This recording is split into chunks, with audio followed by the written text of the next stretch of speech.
Necə çəkim bu həsrəti, onsuz döyünmür ki ürək. Salım qəlbi gəlməz dilə, mən heç kimsin gəldim dizə. Ölür hər gün ümidlərim, tükənib bədbəxt olmuşam. Yalvarıram uza Rəbbim, alsın məni dərgahına. Necə çəkim bu həsrəti, onsuz dayanmır ki ürəyim. Salım qəlbi gəlməz bilə, mən eşqim üçün gəldim dizə. Ölür hər gün ümidlərim, tükənib bədbəxt olmuşam.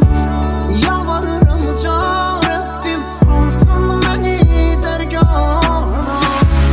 Nəfəsimi kəsir əsrən, görməyəndə qəlbim solub. Görəndə gözlərim onu, ruhum bədəni tərk edir. Qovuşmaq çox imkansızdır, aramızda dağlar dayanır. Rəbbim yetirsə də ölüm, son dəfə gözlərin görür.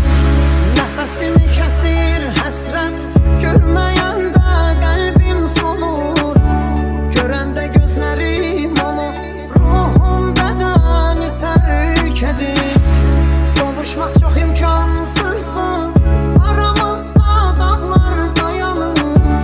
Rəbbim yetirsə də ölüm, son dəfə gözlərim görür. Hardan çıxdın sən qarşıma, bəla olmusan başıma. Yadlar məni dəfn edərkən, gəl hələ bax tabutuma.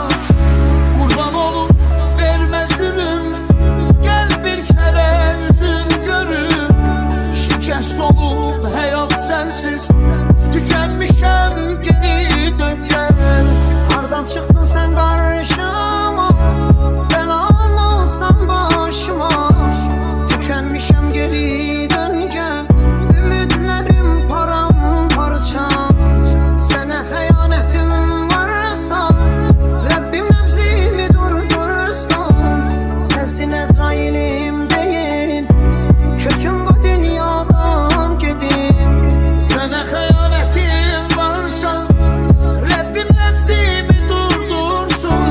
Gəlsin Əzrailim deyir,